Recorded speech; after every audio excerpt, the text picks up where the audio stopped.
Hello friends, welcome एक बार पुनः आप सभी का आपके अपने यूट्यूब चैनल ऑनलाइन 247 में। आज हम बात करने जा रहे हैं थ्योरीज ऑफ इंटेलिजेंस, मतलब बुद्धि के जितने भी सिद्धांत हैं। बहुत ही क्वालिटेटिव वीडियो है, वीडियो को अंत तक देखिएगा। और मुझे नहीं लगता कि इस वीडियो को देखने के बाद आपको कहीं और भटकने की जरूरत पड़ेगी। ये सीडीपी की जो कंप्लीट सीरीज चल रही है, तो उसे आप यूट्यूब में सर्च कर सकते हैं, सीडीपी फुल कोर्स बाय शीतल गुप्ता। आपको पूरी की पूरी प्लेलिस्ट मिल जाएगी वहाँ पे, और आप एक एक करके सारे वीडियोस देख सकते हैं। कोई 30 मिनट का है, कोई 40 मिनट का है। इस तरह से आपके सारे कॉन्सेप्ट क्लियर होते जाएंगे। उसके बाद आपके मन में कोई डाउट नहीं रहेगा, और इससे आप बेहतर कर पाएंगे पेडागोजी के सेक्शन में, चाइल्ड डेवलपमेंट एंड पेडागोजी के सेक्शन में, और बेहतर स्कोर कर पाएंगे कोई भी टेट एग्जाम हो, चाहे वो सी टेट हो, केबीएस हो, एनबीएस हो, चाहे किसी भी स्टेट लेवल का हो, like UP TET, H TET, MP TET. बात करते हैं बुद्धि के सिद्धांत के बारे में, theories of intelligence. Complete qualitative discussion होगा यहाँ पे। सबसे पहले बात करते हैं, देखिए दो तरह के सिद्धांत प्रस्तुत किए गए। एक तो था कारकीय सिद्धांत, जिसके अंतर्गत आता है अल्फ्रेड बिने का एक कारक सिद्धांत, इस पे कंप्लीट डिस्कशन। स्पीयरमैन का द्विकारक सिद्धांत, इसके बाद बहुकारक सिद्धांत, जिसमें थॉर्नडाइक और जेपी गिलफोर्ड दोनों के सिद्धांत शामिल हैं। फिर कैटल और हार्न का बुद्धि का सिद्धांत, कैरोल का त्रिस्तरीय मॉडल, और गार्डनर का बहुबुद्धि सिद्धांत। यहाँ पे ये कार्यकी सिद्धांत के अंतर्गत इन पे डिस्कशन करेंगे। और इसके बाद जो क्रिया प्रधान सिद्धांत हैं, क्रिया प्रधान सिद्धांत में अपन बात करेंगे पियाजे के सिद्धांत पे, स्टर्नबर्ग के सिद्धांत पे, स्टर्नबर्ग की जो ट्रायर्किक थ्योरी है, बुद्धि का पास मॉडल क्या है, और सांवेगिक बुद्धि का सिद्धांत, इस पे भी थोड़ा डिस्कशन करेंगे। तो इस तरह से आपके लगभग थ्योरीज ऑफ इंटेलिजेंस से सारे कॉन्सेप्ट क्लियर हो जाएंगे। बढ़ते हैं, सबसे पहले अल्फ्रेड बिने का एक कारक सिद्धांत क्या कहता है। देखिए, एक कारक यूनिफैक्टर थ्योरी बोला जाए, या एक तत्व सिद्धांत बोला जाए, एक खंड सिद्धांत बोला जाए, सब वही है अल्फ्रेड बिने का एक कारक सिद्धांत। ठीक है, इसे आप इंग्लिश जहाँ पे ट्रांसलेशन दिया रहता है वहाँ पे आप देख सकते हैं। और मैं एक चीज़ की रिक्वेस्ट करूँगा या सजेस्ट करूँगा आपको, कि जब भी आप कोई भी क्वेश्चन अटेम्प्ट करें, तो दोनों सेक्शन, एक हिंदी वाला और एक इंग्लिश वाला, दोनों साइड देख लें। और जब भी स्टडी करें आप, तो दोनों में क्या करें, इंग्लिश और हिंदी दोनों में समझने का प्रयास किया करें। कुछ लोगों की दिक्कतें रहती हैं कि हिंदी समझ नहीं आती या इंग्लिश समझ नहीं आती। तो देखिए, एग्ज़ाम आपको देना होता है, और जब आप अपने लिए बेहतर करेंगे, तो सारी चीज़ें बेहतर ही होती चली जाएंगी। बात करते हैं अल्फ्रेड बिने का एक कारक सिद्धांत। देखिए, बुद्धि के जितने भी सिद्धांत दिए गए, उनमें से सबसे प्राचीन सिद्धांत है, उनमें से सबसे पुराना सिद्धांत है कौन सा, अल्फ्रेड बिने का एक कारक सिद्धांत। अब देखिए, इसे और क्या कहा जाता है, इसके अंतर्गत क्या बताया गया प्राचीन सिद्धांत के अंतर्गत। इसके अंतर्गत बताया गया कि बुद्धि एक अविभाज्य इकाई है। सभी में इंटेलिजेंस जो होती है, यानी बुद्धि जो होती है, वो एक अविभाज्य इकाई होती है, और इसके टुकड़े नहीं किए जा सकते, इसके खंड नहीं किए जा सकते। तो इसको देखिए, इसमें फिर जितने भी आगे सिद्धांत आए, उसकी नींव कहाँ पे रखी गई, एक कारक सिद्धांत। सभी इसके मतलब इसको अपोज करते हुए, इसकी आलोचना करते हुए, और सभी ने अपने अपने सिद्धांत का प्रतिपादन किया। अच्छा, ये सिद्धांत बताते क्या हैं, सिद्धांत दिए क्यों जाते हैं। सभी सिद्धांत ये बताते हैं कि बुद्धि काम कैसे करती है। अब चूंकि बुद्धि के बारे में जितने सिद्धांत दिए गए, वो ये बताएंगे कि बुद्धि काम कैसे करती है। या किसी और के बारे में, स्मृति के बारे में जैसे कोई सिद्धांत दिया जाए, संवेग के बारे में कोई सिद्धांत दिया जाए, तो वो बताएगा कि संवेग कैसे काम करता है। ठीक है, तो ये चीज़ समझने वाली थी। इसमें बोला गया कि बुद्धि एक अविभाज्य इकाई है, जिसे विभाजित नहीं किया जा सकता है, टुकड़ों में नहीं बांटा जा सकता है।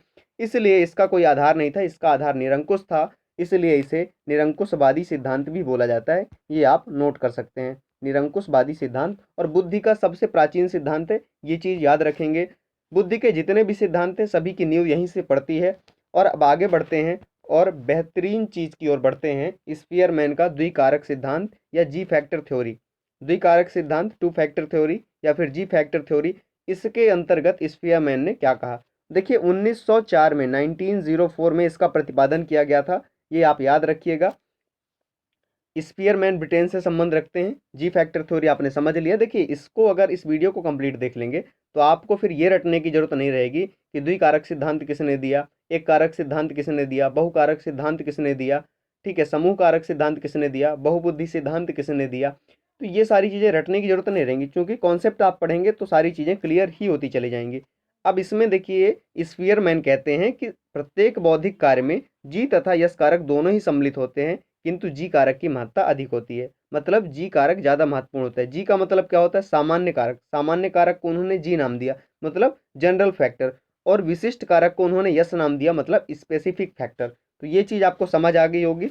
अब जी कारक का तात्पर्य देख लीजिए कि क्या होता है। जी कारक का तात्पर्य प्रत्येक व्यक्ति में मानसिक कार्य करने की एक सामान्य क्षमता भिन्न भिन्न मात्रा में होती है।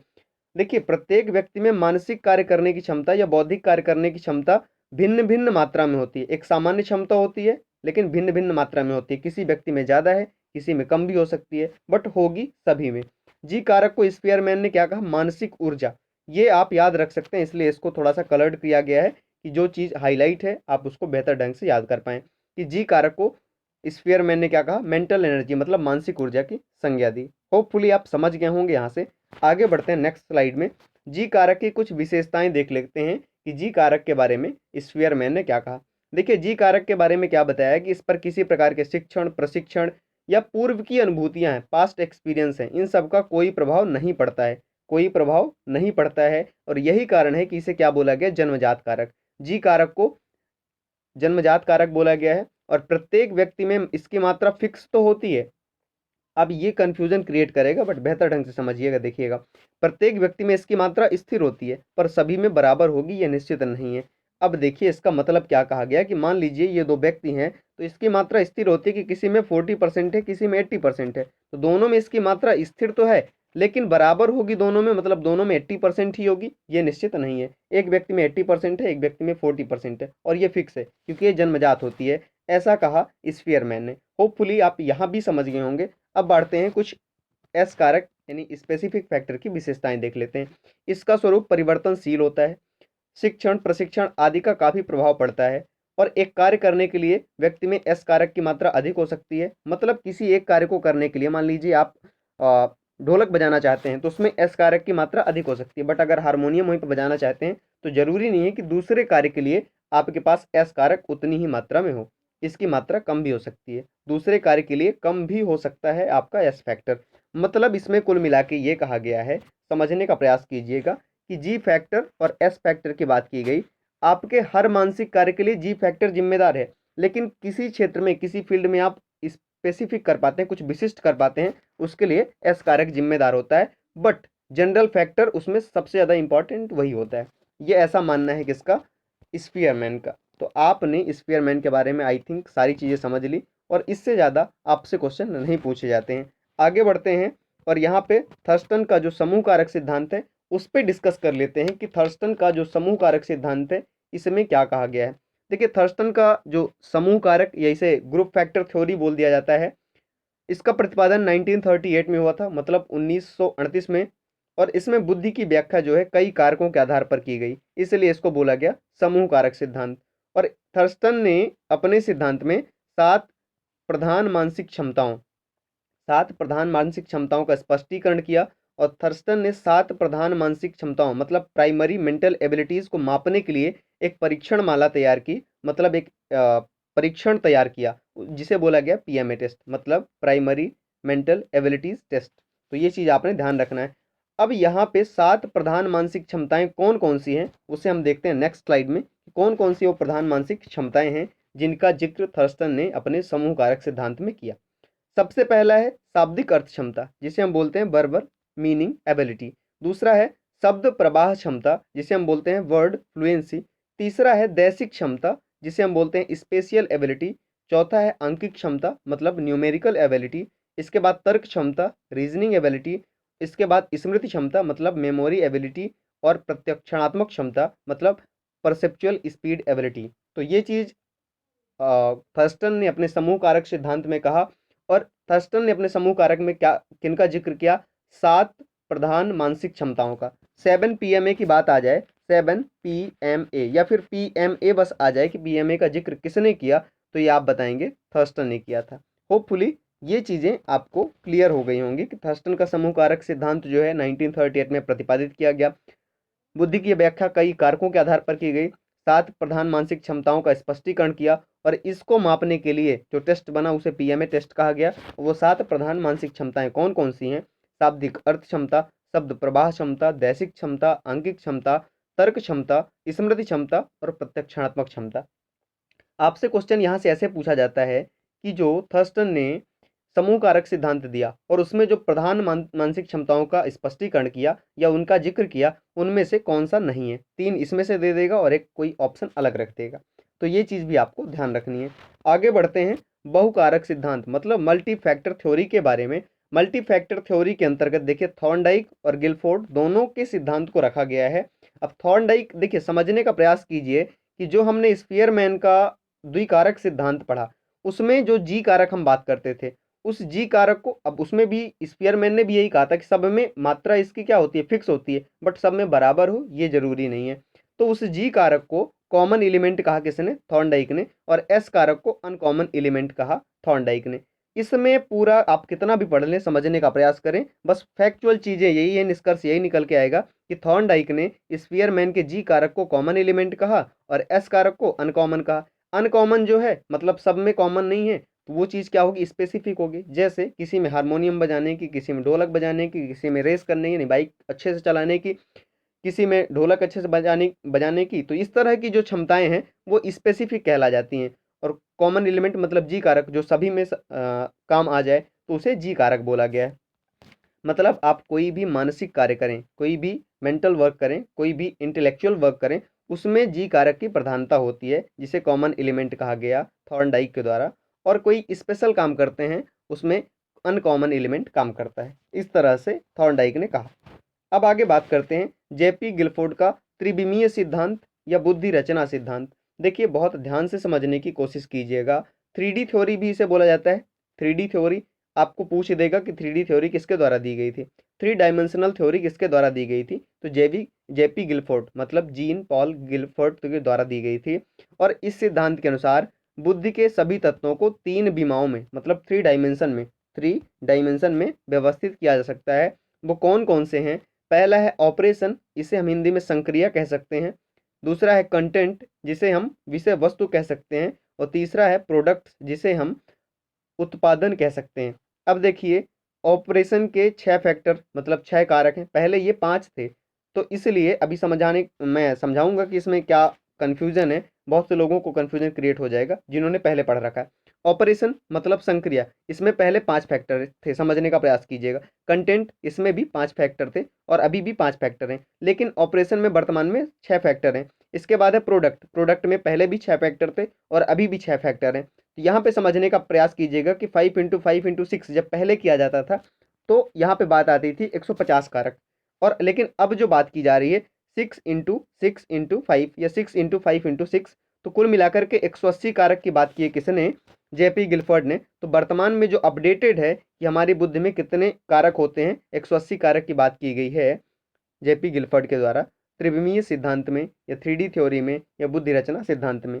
अब ये इनके अंतर्गत कौन कौन से 6 फैक्टर आते हैं वो भी समझने का प्रयास करते हैं कि ऑपरेशन के अंतर्गत कौन से 6 फैक्टर आते हैं, कंटेंट के अंतर्गत कौन से 5 फैक्टर आते हैं और प्रोडक्ट्स के अंतर्गत कौन से 6 फैक्टर आते हैं।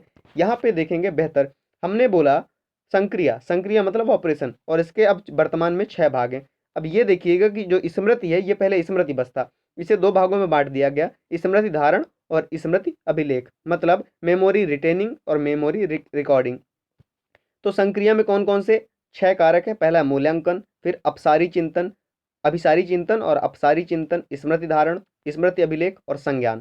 तो ये चीजें भी आपको ध्यान रखना है। जब बहुत डीप में जाता है, क्वेश्चन पूछ देगा कि जेपी गिलफोर्ड द्वारा जो 3D थ्योरी दी गई इंटेलिजेंस की, उसमें से कौन सा संक्रिया का हिस्सा है या नहीं है। इसी तरह से कौन सा उत्पादन का हिस्सा है या नहीं है। इसी प्रकार से पूछ देगा कौन सा विषय वस्तु का हिस्सा है या नहीं।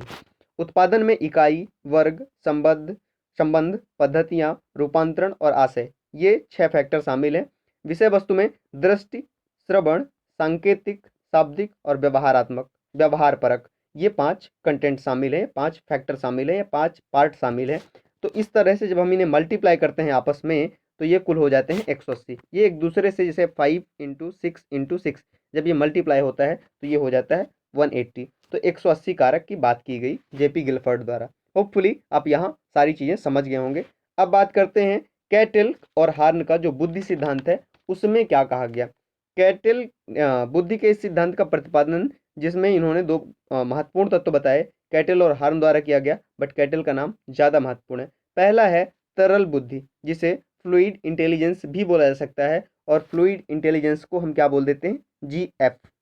गर्लफ्रेंड समझ लीजिएगा आप लोग, ठीक है। दूसरा है ठोस बुद्धि, क्रिस्टलाइज इंटेलिजेंस, और जिसे हम क्या बोल देते हैं, GC।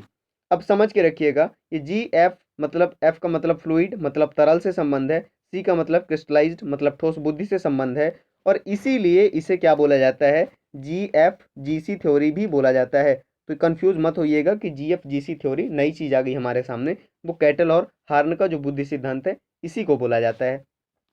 आगे बढ़ते हैं, कुछ चीजें समझने का प्रयास करते हैं जहां से क्वेश्चन मोस्ट इंपॉर्टेंट बन सकते हैं। देखिए, कैटल ने तरल बुद्धि को स्फीयरमैन के जी कारक के समान माना, इसीलिए जी शुरू में जुड़ा हुआ था, GF और GC, ठीक है। तरल बुद्धि को स्फीयरमैन के जी कारक के समान माना और बताया कि यह वंशानुगत कारकों द्वारा निर्धारित होती है। तो पहला क्वेश्चन आपसे ये बन सकता है कि कैटल के द्वारा जो बुद्धि के रूप दिए गए, तरल बुद्धि और ठोस बुद्धि, उनमें से कौन सी बुद्धि जो है वंशानुगत कारकों द्वारा निर्धारित होती है, तो वो है तरल बुद्धि। अब तरल बुद्धि का अधिकतम विकास कब होता है, किशोरावस्था में होता है। साथ ही साथ इसका संबंध तर्कणा क्षमता से, मतलब आपकी रीजनिंग एबिलिटी से होता है, रीजनिंग कैपेसिटी से होता है। अब देखिए, ठोस बुद्धि के बारे में मतलब क्रिस्टलाइज इंटेलिजेंस के बारे में बात करते हैं।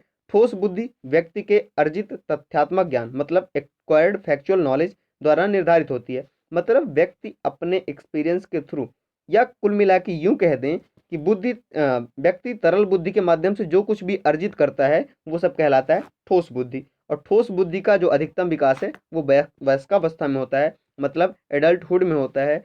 और जो तरल बुद्धि है उसका सर्वाधिक विकास कब होता है, एडोलसेंस में होता है। दोनों चीजें हाईलाइट हैं और यहाँ से आई एम वेरी श्योर कि यहाँ से क्वेश्चन बन सकते हैं, इसलिए इस चीज को ध्यान में रखिएगा। अब देखिए, एक चीज और कही गई कि जो ठोस बुद्धि होती है तो उसके विकास में तरल बुद्धि एक लिमिट से तय करती है कि इसका विकास कहाँ तक हो सकता है। अब एक बार रिवाइज देख लेते हैं इसको, कि जो आपकी ये तरल बुद्धि है वंशानुगत कारकों द्वारा निर्धारित होती है, स्पीयरमैन के जी कारक के समान माना गया है, और इसका अधिकतम विकास किशोरावस्था में होता है। साथ ही साथ इसका संबंध जो होता है वो तर्कणा क्षमता से होता है। बात करें अगर ठोस बुद्धि की, ठोस बुद्धि व्यक्ति के द्वारा अर्जित तथ्यात्मक ज्ञान द्वारा निर्धारित होती है, और इसका जो अधिकतम विकास है वो वयस्कावस्था में होता है। तरल बुद्धि लिमिट सेट करती है कि ठोस बुद्धि का विकास कहाँ तक हो सकता है। आगे बढ़ते हैं यहाँ से और कैरोल के त्रिस्तरीय मॉडल की बात करते हैं। अब कैरोल का त्रिस्तरीय मॉडल यहाँ पे चर्चा करें, इसमें 3 सिद्धांत, स्पीयरमैन का, थर्स्टन का और कैटल हॉर्न का सिद्धांत, इन तीनों को हमने पढ़ रखा है और इन सिद्धांतों को शामिल किया गया। इस मॉडल के अनुसार मानसिक कौशल के 3 स्तर बताए गए हैं। अभी हम देखने का प्रयास करेंगे बहुत बेहतर ढंग से। एक है सामान्य स्तर, जिसे हम जनरल लेवल भी बोल सकते हैं, जनरल बोल सकते हैं, जिसे लेवल 3 बोला गया, स्तर 3। विस्तृत स्तर जिसे 2 बोला गया, मतलब ब्रॉड। और तीसरा संकीर्ण स्तर, सबसे पहला स्तर जो है संकीर्ण स्तर, जिसे नैरो बोला गया है। यहाँ से आगे बढ़ते हैं, देखिए एक चीज समझ के रखिएगा, बुद्धि का जो प्रतिदर्श नमूना सिद्धांत है वो थॉमसन के द्वारा दिया गया था। ये क्वेश्चन भी पूछ लिया गया है एग्जाम में, इसलिए इसको इंक्लूड किया गया है। यहाँ से समझने का प्रयास करते हैं। ये जो जनरल की हमने बात की सामान्य स्तर की, ये सामान्य लेवल है, ये जी है, ठीक है। ब्रॉड जो मतलब विस्तृत स्तर है, इसमें ये ब्रॉड लेवल है आपका जितना देख रहे हैं यहाँ पे। अब देखिए, एक चीज समझने का प्रयास कीजिए कि ये लाइनें क्यों खींची हुई हैं, ये लाइनें क्यों खींची गई हैं। देखिए, यहाँ से जब लेफ्ट से राइट की ओर चलते हैं आप, लेफ्ट से राइट की ओर चलते हैं, मतलब यहाँ से ऐसे चलते हैं, तो होता क्या है कि जी कारक से ये चीज बहुत ज्यादा संबंध रखती है, इसके बाद जी कारक से ये सबसे ज्यादा संबंध रखती है, मतलब इसके बाद दूसरी, और फिर तीसरी, फिर चौथी, फिर पांचवी, फिर छठी, फिर सातवीं, फिर आठवीं। ये है तरल बुद्धि, ये है ठोस बुद्धि, ये है सामान्य स्मृति एवं अधिगम कह सकते हैं। इसके बाद विस्तृत दृष्टि प्रत्यक्षण कह सकते हैं इसे, विस्तृत पुनः प्राप्ति कह सकते हैं इसे, विस्तृत तथ्यात्मक संज्ञानात्मक तीव्रता कह सकते हैं। और इसके बाद गति संसाधन प्रतिक्रिया समय निर्माण गति, ये सारी चीजें शामिल हो जाती हैं। बट जी कारक से सबसे ज्यादा कौन सी बुद्धि संबंध रखती है, सबसे निकट कौन है, सबसे क्लोज कौन है, तो तरल बुद्धि। और तरल बुद्धि अगर ऑप्शन में नहीं है तो फिर ठोस बुद्धि, ये चीज आपको ध्यान रखना है। और तीसरा लेवल जो है आपका, वो नैरो लेवल है और सबसे संकीर्ण स्तर है।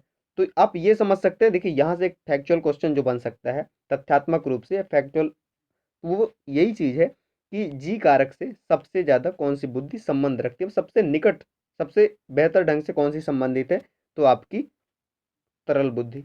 और सबसे कम संबंधित जो यहाँ वाली होगी, जो आपसे बहुत कम पूछा जाता है, क्वेश्चन यहीं से बनते हैं। आगे बढ़ते हैं यहाँ से, गार्डनर का बहुबुद्धि सिद्धांत, मल्टीपल इंटेलिजेंस थ्योरी, ठीक है, इसे समझने का प्रयास करते हैं और यहाँ से भयानक क्वेश्चन पूछे जाते हैं। कोई भी टेट एग्जाम ऐसा नहीं होगा जो एक आध क्वेश्चन यहाँ से टच ना कर दे, क्योंकि बुद्धि में अगर सबसे महत्वपूर्ण चीज़ पूछी गई है तो वो यहीं से गार्डनर के बहुबुद्धि सिद्धांत से, मल्टीपल इंटेलिजेंस थ्योरी हम इसे कहते हैं। गार्डनर ने मूलतः 7 प्रकार की बुद्धि का वर्णन किया था। 1998 में इसमें आठवां प्रकार और सन 2000 में इसमें 9वां प्रकार जोड़ा गया था। आगे बात करते हैं कौन कौन से है वो। सबसे पहला है भाषाई बुद्धि, मतलब लिंग्विस्टिक। अब भाषाई बुद्धि का मतलब, इसे एक्सप्लेन करने से मुझे नहीं लगता कि आप लोगों को कोई कंफ्यूजन होगा। यहाँ पे भाषाई बुद्धि मतलब भाषा की क्षमता। दूसरा है तार्किक गणितीय बुद्धि, मतलब लॉजिकल मैथमेटिकल। तीसरा है स्थानिक बुद्धि, मतलब स्पेशियल। और शारीरिक गतिक बुद्धि मतलब बॉडी काइनेस्थेटिक। और सांगीतिक बुद्धि मतलब म्यूजिकल, मतलब म्यूजिक। अब देखिए ये बुद्धि किसमें ज़्यादा होगी, इस तरह की खिलाड़ियों में, एथलीट में। स्पेशियल मतलब स्थान को देख करके अंदाजा लगा लेना, स्थान को देख करके अंदाजा लगा लेना कितने में कैसा, जैसे मूर्तिकार होता है, अब उसे मूर्ति बनानी है तो उसमें कौन सी होगी, स्थानिक बुद्धि होगी। खिलाड़ियों में कौन सी होगी, शारीरिक गति होगी। अब जो मैथमेटिशियन है, जो अपना लॉजिक लगाते हैं, उसमें कौन सी, जो अमूर्त चिंतन करते हैं उसमें तार्किक गणितीय बुद्धि होगी। जो कवि हैं, कहानीकार हैं, उसमें सबसे ज़्यादा कौन सी अच्छी बुद्धि होगी, भाषाई बुद्धि। इसी प्रकार से जो संगीत में है, तबला वादन में है, उसमें कौन सी बुद्धि अच्छी होगी, वो म्यूजिकल होगी। एक क्वेश्चन यहाँ से पूछा गया कि नर्तकी जो होती है, डांसर, उसमें कौन से प्रकार की बुद्धि पाई जाती है, जिसका वर्णन या जिसका जिक्र गार्डनर महोदय ने किया। तो उसमें बॉडी काइनेस्थेटिक, मतलब ये चीज़ अच्छी होती है, शारीरिक गतिक बुद्धि, मतलब अपने बॉडी पे कंट्रोल रखना, कितना कंट्रोल रखना है, पैर कहाँ तक ले जाने हैं, कितना जंप करना है, ये सब एथलीट बेहतर ढंग से जानते हैं, इसलिए उनमें शारीरिक गतिक बुद्धि बेहतर पाई जाती है। आगे बढ़ते हैं यहाँ से। अंतरावैयक्तिक और अंतर्वैयक्तिक, इसमें बड़ा कन्फ्यूजन रहता है। अंतरावैयक्तिक देखिए खुद के बारे में कितनी समझ है, और अंतर्वैयक्तिक मतलब इंटरपर्सनल अगर कह दें तो मतलब दूसरों के भावों, विचारों या उनके बारे में हमारे अंदर कितनी समझ है, वो कहलाएगी अंतर्वैयक्तिक, मतलब दो के बीच में। और अंतरावैयक्तिक जो है, अंतरावैयक्तिक इंट्रापर्सनल, वो खुद के लिए है, मतलब खुद के बारे में समझ, खुद के बारे में बुद्धि। और अंतर्वैयक्तिक मतलब दूसरों के, दो लोगों के बीच में, एक हम खुद हैं और दूसरा सामने वाला कोई भी खड़ा है, उसके बारे में, उसके भावों संवेगों के बारे में हम कितना जल्दी समझ लेते हैं, ये अंतर्वैयक्तिक बुद्धि निर्धारित करती है। आठवां प्रकार, ये जो 1998 में जोड़ा गया था, 1998 में, यही है प्रकृतिवादी, नेचुरलिस्टिक। अब अगर आपसे पूछा जाता है कि गार्डनर के बहुबुद्धि सिद्धांत में कितने प्रकार की बुद्धि का वर्णन किया गया है, तो अकॉर्डिंग टू एनसीईआरटी अपन 8 मानेंगे, लेकिन 9वां और 10वां कई प्रकार जोड़े जा चुके हैं। 9वां प्रकार सन 2000 में जोड़ा गया था, अस्तित्ववादी, और प्रकृतिवादी जोड़ा गया था 1998 में। तो एनसीईआरटी जो मानती है कि गार्डनर के जो बुद्धि के प्रकार बताए, कितने प्रकार की बुद्धि का वर्णन किया, तो वो 8 प्रकार की बुद्धि का, ठीक है। लेटेस्ट कब जोड़ा गया उन 8 प्रकार में, तो 8 प्रकार में लेटेस्ट की जब बात आती है तो आप बताएंगे 1998 में, तो ये डेट भी आप याद रख सकते हैं।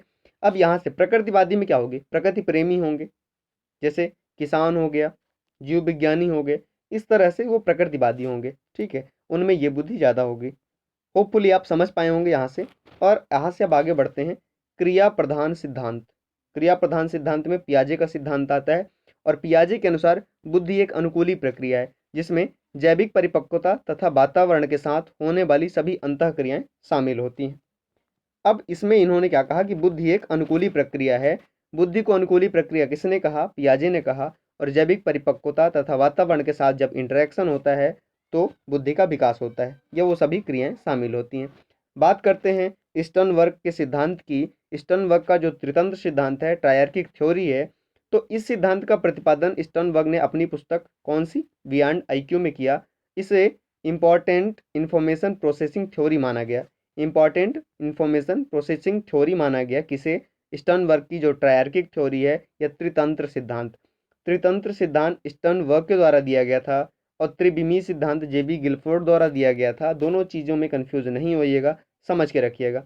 यह सिद्धांत मानव बुद्धि को एक ही क्षमता के बजाय अलग अलग घटकों के रूप में समझने का प्रयास करता है। अब देख लेते हैं वो घटक कौन कौन से हैं। सबसे पहला है एनालिटिकल। एनालिटिकल को हम विश्लेषणात्मक बुद्धि कह सकते हैं, या फिर इसका दूसरा नाम है कॉम्पोनेंशियल। कॉम्पोनेंशियल को घटकीय बुद्धि कह सकते हैं।